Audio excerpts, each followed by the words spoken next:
Hello, welcome back to my man cave here. I'm not an expert. That's actually my name for my YouTube site. Today I was going to show you basically all the parts I got with my LeadPro 1000, how they look like when I unboxed them, and the basic simple setup procedure for those. Okay, here are the basic parts that I got out of the box when I unboxed my LeadPro 1000.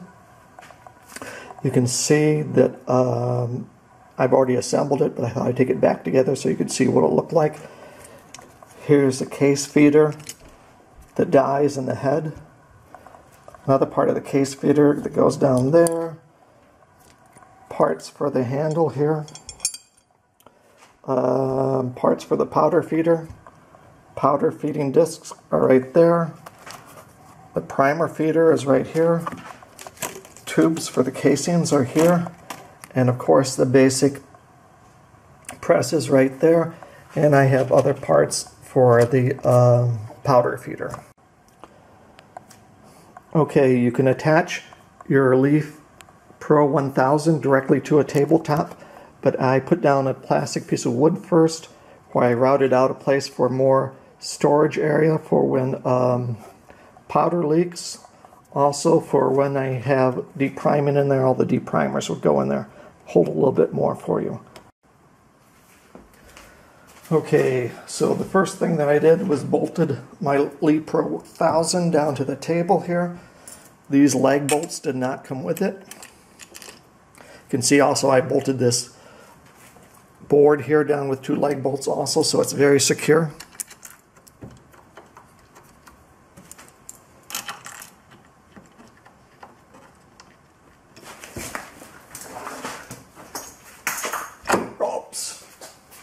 Just a second, drop the tool.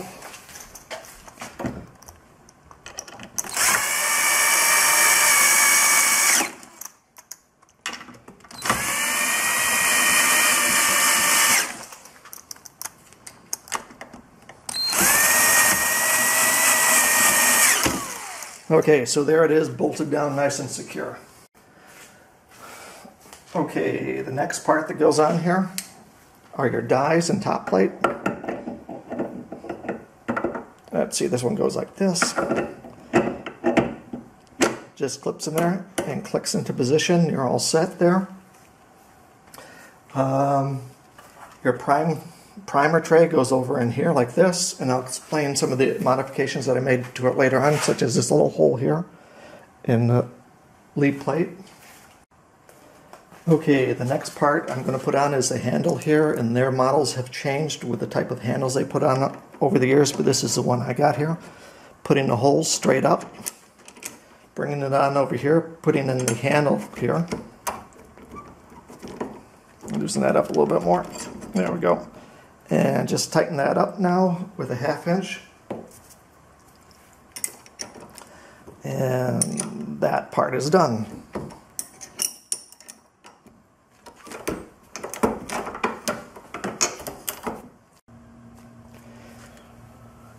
Okay, the next part that I'm going to put together here is the powder assembly. This is a little broken down a little bit farther than they ships you, but the reason I wanted to show you this is there's a little plastic rubber gasket in here that slides against this and turns your powder on and off. And I found a lot of people on the website suggesting getting graphite powder and coating it with graphite powder, and it acts as a lubricant. You can also put some little graphite powder in this area. That's where it'll be sliding. And this one you can see here, I've been using this one a lot. This is where it slides back, so I put some graphite powder there. This goes back into here. And this goes down onto here like this. And before I put that graphite powder on here, it actually had deformed that little rubber gasket in there, so this did make a big difference. Some people think that you can use, here's a little screw that goes in it. Oh. Some people think that you can use pencil lead because pencil lead is made out of graphite. The only trouble with that is that pencil lead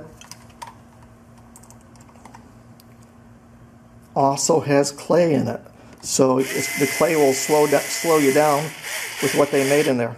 And you just need to make that a little bit tight, not too tight. That's a little bit too tight. Just want it to move freely, but without flopping around. And you can see how it opens and closes there. And it's just a little bit loosey-goosey for me. I want a little bit tighter. There we go. Okay. Next parts. These screws go in here.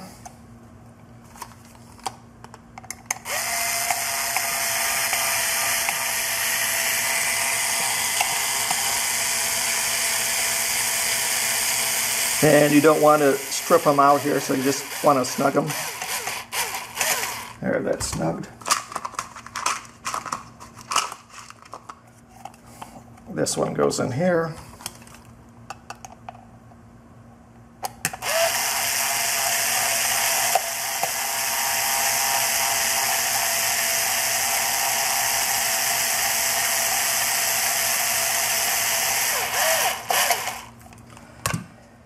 And now this goes on top of here. And there is a front and a back to this one, and I almost put this one backwards here. You can see that hole, you cannot see down in there where it drops a powder. It should be like this. So you can see that hole there. Then you just put on the brass thumb screws here.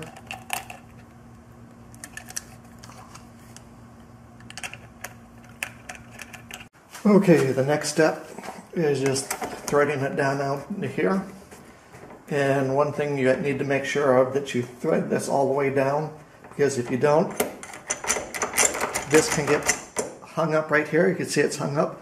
If you have, and it breaks loose all of a sudden, if you have your chain connected to that, that'll break your chain if it gets hung up and you try pulling it down. So when this is threaded all the way down, that should not be a problem. And you can probably want to check it out there to make sure it's not catching up before you hook the chain up to it. Okay, next part is putting this chain on here. Put the little bell at the end of the pull chain. Thread that spring in there. Then it's pretty simple. You just put this up in here.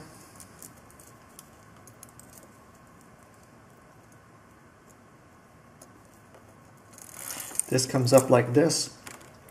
And you just thread this through here twice.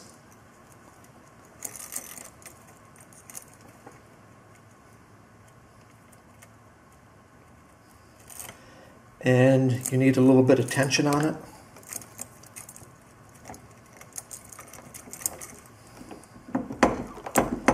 Okay, you can see right, it's hard to see, but right down here there's a little spring, and the spring gets a little bit of pressure put on it. So as you're raising it and lowering it, to get a nice solid pull down on your powder measure, it has that spring on it. As far as all these dies go, there's a tremendous amount of time to set all these dies up. Again, go to Lee Precision to see how to set up each one of these individual dies, and I'll put a link to that. And well, then these are pretty straightforward to put on. And you can load about 80 pieces of brass in here with this like this, and then it just rotates over every time a tube's empty. So thank you for watching the video.